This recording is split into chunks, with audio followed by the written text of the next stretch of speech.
Hello, welcome to How to Play D&D, the explainer podcast with one experienced dungeon master and one failed scriptwriter to discuss D&D topics.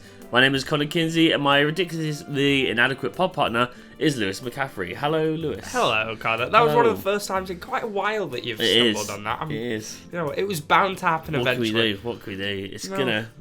I write the words, I struggle with the words. I mean, the words are words, so fair exactly. enough. They're difficult. And I can't read or write, so... No. What are you meant to do with that? What are you meant to do with that? We've got quite a, I'd say, girthy subject today, which usually we do simple ones like healing. I mean, if there's one thing I'm race. good at handling, it's girth. So. Oh, well, that's all right. So then. We're in for a treat today. So let's get straight into it with this one. Okay. Reputation and notoriety. Ooh. Yeah, reputation and notoriety. I can see the girth. It won't be everyone's expectations. They might not even listen to it, but it'll be very useful for DMs, I reckon. I'd say so. I'd say so. Definitely. Very good for those who like girth. Yes. And girth we do. Let's get to it.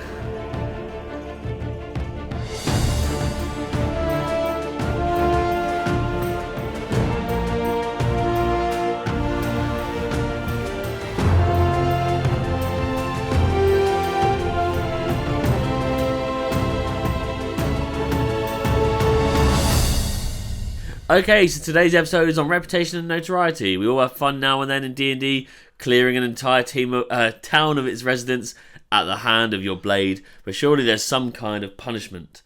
What do you reckon? Yeah, I mean, there's got to be. I'm just imagining you going through a town, struggling whether to fight or save them. I'm chopping them all. I'm karate chopping everyone. Yep, okay. So they don't die, but they are confused. Okay, by all my right, inability to hit. I like it. Or perhaps you've slain a beast so mighty the capital knows of your heroism. Your reputation can go a long way. Yeah. Lewis, if I close my eyes for long enough, none of you exist to me. How do I make this a full-time experience? What am I doing? I don't know what you're doing, but what you should be doing is, in that situation, close your eyes, purposely never open them again, and you can either do one of two things: pretend you cannot and act blind, and in which case that'd be hilarious for all to see, or just pretend that every voice that you're hearing is a figment of your imagination. Oh wow, Jesus!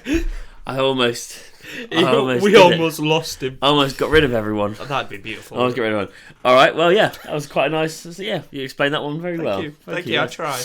Can you explain what reputation is in D&D 5e? Of course. So, I mean, reputation is pretty much exactly what you'd expect. So it's how well known you are in the world, what people think of you. Like a lot of video games or in real life, it's how people will kind of treat you upon meeting you but knowing of you, if that makes sense. Okay. So if you're known for your good deeds, then people will assume you're a good person and they'll like you. Whereas if you're known for your evil deeds, then a normal town might be scared of you or want to shoo you away. Okay. Yeah, all right. Is there an official system in D&D 5e that players and DMs can use as a guide to reputation and notoriety? So there are a couple of guidelines, I'll say. The first one being the level curve. So there's a rough list of how well known you are, and it depends on your character's level. So for example, if you're level 1 to 4, you're known as a local hero, so you may have done a few things, you've got your basic equipment, your basic skills, but people in that local area might know of some of your deeds.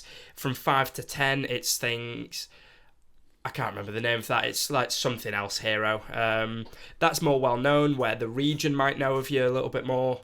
Then you've got the next one, which is 11 to 16, and that's the kind of, not leaders, but the almost top dogs of the world. You're known throughout the country. Pretty much everyone knows of at least something you've done. And then you've got 17 to 20, which is you're seen as a superhero, basically. Okay. No. Personally, I prefer using slightly homebrewed rules of notoriety where you can give points and things like that. And that is taken, or in the Black Shows campaign, now we've got the teeth, because that's a version of it. I personally prefer those, but in terms of official, there are guides out there. Okay. Well, my next question was, if you don't have the Dungeon Master's Guide, which is where you can find that information, how can you begin to put a reputation notoriety system in place? Well, I'm so glad you asked. No, ideally, you want. I mean, for me personally, when I DM, I like it to, like I just said, and like with the Black Shores, I want it as like a point-based thing. So it's not just your level, because you could sit around and just support every fight, not really doing much, and level up to level 20 if you always run away at the last minute. So for me, I don't really like when it's based on level. I prefer, let's say you take out a Goblin King or something like that is known to be terrorizing the region. They might have 1 to 3 notoriety points, and when you kill that, the person who gets the final hit will get those notoriety points, because you're known for being the person who killed that Goblin King. Yeah. And then the higher your notoriety points, the more likely the villains in the world are going to be like hunting you down to try and take your points from you. Very nice. I looked online to learn a bit more about reputation notoriety, because I've only used my own system, and I didn't know that they had one in the Dungeon Master's Guide. And I've got a little quote here from a guy called Clever Nickname on EN World, whatever that is, because I don't use the internet that much. That's really clever. So I'm really showing my age. So he's put, I figured a good place to start with reputation and notoriety was with the renown rules. In the 5e Dungeon Master's Guide, it has rules more like guidelines for a new score called Renown that tracks how close the party is to a particular faction. Renown 1 would mean that you are a new recruit to the town guard. Renown 10 would mean you are a close personal friend of the local constable. Renown 20 might mean you are the constable. So it's done in a slightly different way, but that's from the Dungeon Master's Guide, or that's how this guy's described it in quite a simple way of... You could like you're more pally with people, and you get you kind of gain. You could possibly gain a title. I think the bit about that I like is that if you get your renown high enough, you can gain that title. It's not just you're very well known and liked by the king or something. Let's say if you take over, you might be voted to be that or something. Yeah, like they that. kind of they trust in you, and there's confidence in you to have a bigger role. Yeah, actual in-game benefits rather than just the role play of I know you. Yeah, definitely. Okay, so how can you make this exciting to players? I think there are a couple of ways you can go about it. One, going along the lines of what we mentioned earlier, with the notoriety point system.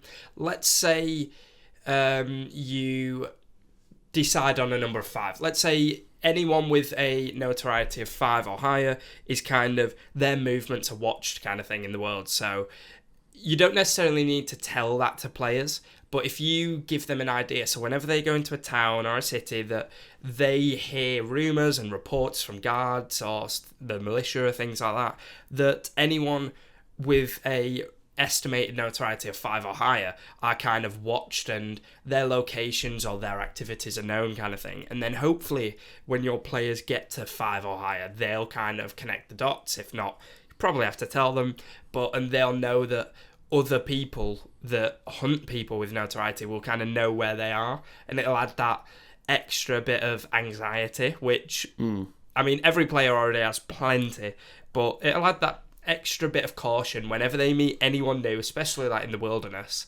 I feel like that would be really fun. And also on the other kind of side of it, let's say your players are going up against someone with a notoriety of 10, but that person, let's say they're a con man or something like that, they don't have to have killed every boss they claim to. They just need to be the person that was the last one to see him alive, if that makes sense. They can claim that they did it, exactly, but not actually have done it. Exactly. Okay.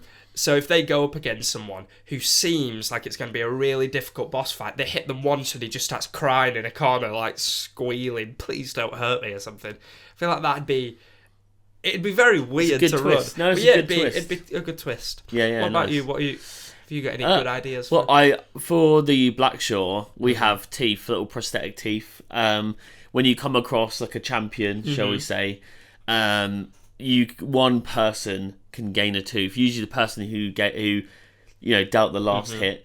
And the idea of that is that the players amongst themselves may kind of squabble. Yeah. Like there's one tooth amongst 4 people who tried, and there's always one person who wants it. Exactly. Right. Usually you. Hey. So, yes, but the idea is that, like, possibly that there are other champions in the world, but also the more teeth you collect, your notoriety goes up. So you have come across people who you're actually in mid session and they've turned up out of nowhere wanting your teeth, and that's not what you had your mindset on. That's not where your like plans were. And I think that's quite good to kind of be like what they call, not the mysterious stranger, but like the highwaymen in Fallout. What they called? In Vegas, where they kind of turned up. They turned up to claim the bounty on you, kind of thing. And so that's kind of the concept. But also, there's no currency in the Blackshore, so those teeth are like invaluable. They're not there just to kind of raise your notoriety. They're there as a good target on your back. They're a good bargaining chip as well. Yeah. So that's kind of how I play it. But that's just off my own instinct of like, how could I make this have a bit more flair? That I didn't really think about the fact that D&D would have that beforehand. Yeah, to be fair, it's a good, especially with the teeth situation. It's a real, or any notoriety points kind of thing. It's a really easy and quick way to show the players how powerful they are without them thinking, oh, we can fight these and try and attack them. It's like if you, like in the Blackshore with teeth or anything notoriety, if you meet someone and you think, all right, this is going to be an easy fight, let's kill them, steal their stuff, and then you say, oh yeah, by the way, this guy's got notoriety of 15 or something. Yeah. Instant fear will sink to your player's he's got heart. 15 teeth. Like, right, okay, well. Yeah, let's just back off a bit. We can be friends. Let's rethink this. Yeah. Well, no, okay, I think we've explained it in a roundabout way quite well for people. Yeah. I think it's really useful for DMs. Oh, 100%. And it might encourage players to encourage the DMs to add flair to the sessions as well. Yeah, I don't think there's anything wrong with adding notoriety. It just adds a bit more realism to the world. Definitely. Okay, well, today's adventure is sadly coming to a close. We are back again next week with a topic, Taylor Swift or mayonnaise? Which one is hotter to white people? There we go. And as always, thank you for tuning in. And if you'd like to join in on the D&D action, then please follow us on Instagram and TikTok at How to Play D&D, or check out the link in our bio to join our Discord server. I've been Connor Kinsey. I've been Lewis McCaffery. Good day. Goodbye.